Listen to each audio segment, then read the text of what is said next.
Hello, I'm Richard Ridge for BroadwayWorld. A.R. Gurney's Love Letters is back on Broadway. The beloved two-person play about a man and a woman is told through a series of love letters, notes, and postcards. Kicking off the star-studded rotating cast is Farrow and Brian Dennehy, directed by Gregory Mosher, and I caught up with them on opening night. Hi. I saw you Tuesday night. I want to thank you for one of the most iridescent performances, and watching you two meant the world to me. I just want to tell you as we get started. Thank you. Well, are we good? It's so great to have you back. How does it feel to be back on the stage again, to be back on Broadway? Well, with this play and with Brian, you know, I'm thinking tonight, I'm just counting my lucky stars, because I get distracted and I do a lot of other things and I don't think about acting and I totally forget that I'm an actress, and then I come in and I do this, and something about this play that I burrowed into, and it's a deep experience each night, and there's a place worth going to even though it's painful, and to bring an audience so far from the usual Broadway, no dances, no songs, no lights, no action, just two actors sitting at a table reading this thing. You wouldn't think people would want to come, and yet to feel a whole house full of people come down to that little intense place where it's two actors just reading, really. I mean, it sounds boring, but it draws people in, and I didn't really know, because how could you know, you know? It's such a perfect play, all told through the letters. Tell me what you love it. Did you tell Mr. Gurney? Oh, yes, totally. I've seen this many, many times, this play. What was it like for you reading it and then saying his words? Reading it, I saw that it was beautiful, and saying them, it meant going somewhere, you know, and starting the rehearsals, I wasn't really sure where, how I was going, you know, I just didn't know. And you've seen the play, so you know where it goes. And working with Brian, because you worked together, right? We did something else together, yeah, it's his heaven to work with, heaven.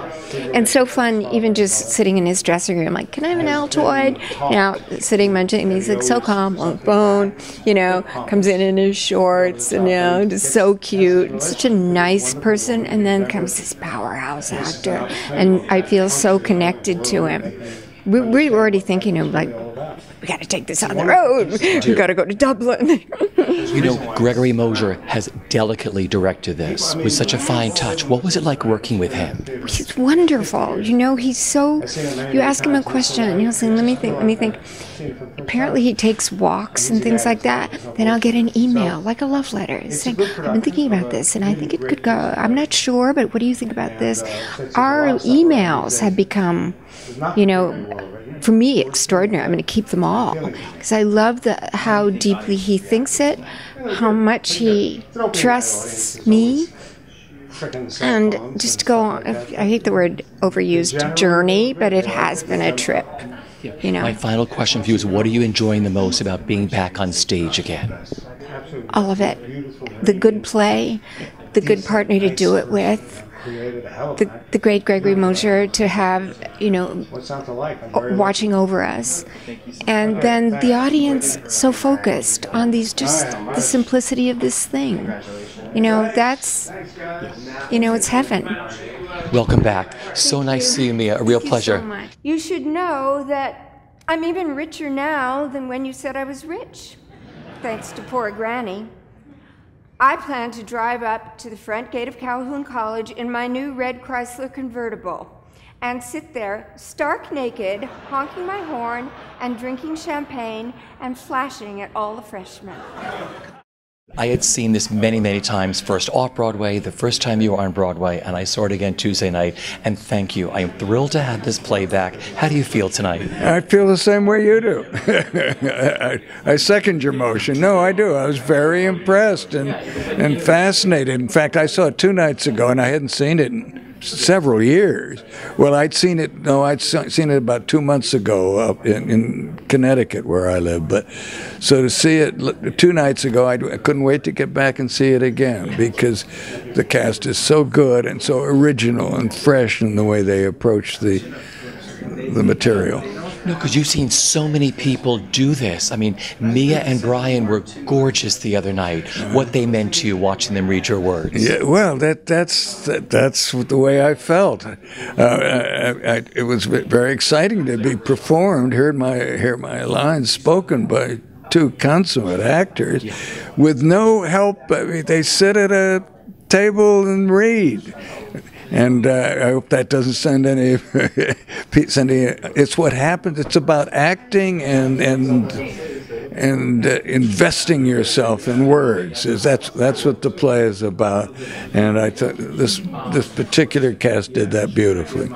Were you around a lot during rehearsal with Gregory Mosher? Tell me. No, I was not. Gregory Mosher, I wanted to give him this freedom. John Tillinger, who has directed it for years, a very good friend of mine, for various reasons couldn't do this. And Gregory Mosher, I thought, well, I like him. We've talked about it. Let him do it. And he did it. Yeah. Take me back to the beginning, because I saw it originally off-Broadway, how this all came about for you as a play. Well, I was just telling somebody else. I wrote it. I thought I was writing a novel.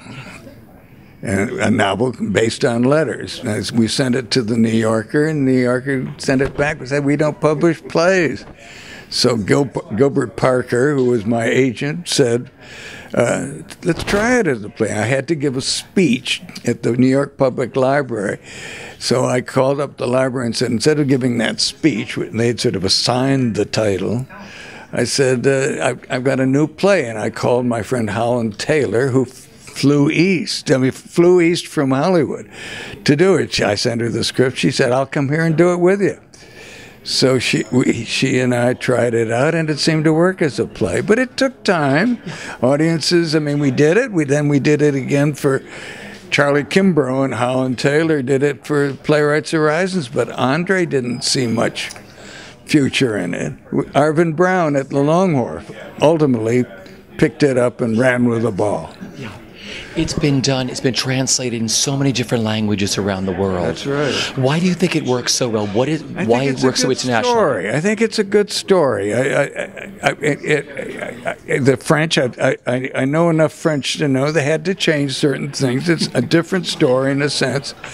But I think it must have some kind of universal appeal. The restrained, rather intellectual male versus the passionate, artistic woman. Yeah. My final question is, what's the biggest thrill for you with having this play back on Broadway? There are many thrills.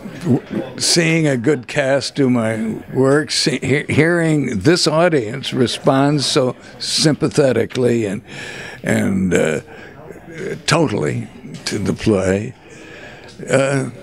I haven't had many plays on Broadway, and the ones that have been on Broadway haven't lasted very long. I hope this one lasts longer, because it's been a great pleasure seeing it. Would you consider coming to the Yale-Dartmouth game Saturday, October 28th? I'll be there. Damn! I'm sorry, Melissa, I have to cancel. My parents have decided to visit that weekend, and they come first, according to them. Welcome back to Broadway. How do you feel, Brian? I feel good. It's a nice show. It's a good show. She's amazing. The audience likes it, you know, and as far as I know, the checks will clear, so it's great. It's fun to be. Fun to be doing what I do, and this is a nice play. What do you love about this play? Because you've done this before, right? Briefly. We did mostly benefits, because it's the kind of thing that's usually done at benefits. This is the first time I've really worked on it, especially with somebody like her, and you realize just how great a piece of writing it is. It depends totally upon the writing, and the power of it is in the words, and he wrote the words, and you just have to say them and stay the hell out of the way. Yeah. And it works. So it's a privilege to work with stuff like this and to work with somebody like her. You've worked together before. Talk about working with Mia Farrow. We did The Exonerated, I guess, someplace. I can't remember. I remember a hell of a lot these days. I'm at that age now. I check my fly all the time, so... So what is it like working with her? Just the two of you up there. Oh, she's great. She's powerful. She's supportive and bright and funny, and God knows what she's beautiful. And so it's great. It's a pleasure. No ego, nothing getting in the way. No drama, no melodrama. Just a person, a real person, a hell of an actress, a great lady. And working with Gregory Mosher, this is so delicately directed. What that whole process was like working with him. Yeah, he's great. He directed exactly the way he needed to, which was just enough. What you needed to have, what you needed to be reminded or pointed out to you, he was there with it. A terrific director, really good. What are you enjoying the most about being back on Broadway and being in this play? Well, I don't know. You got to settle down and I'll let it happen. We've been scrambling for the last week, so now maybe we'll just get to relax and do the play, and then you'll find out, just how amusing and how interesting it can be. So that's what I'm looking forward to.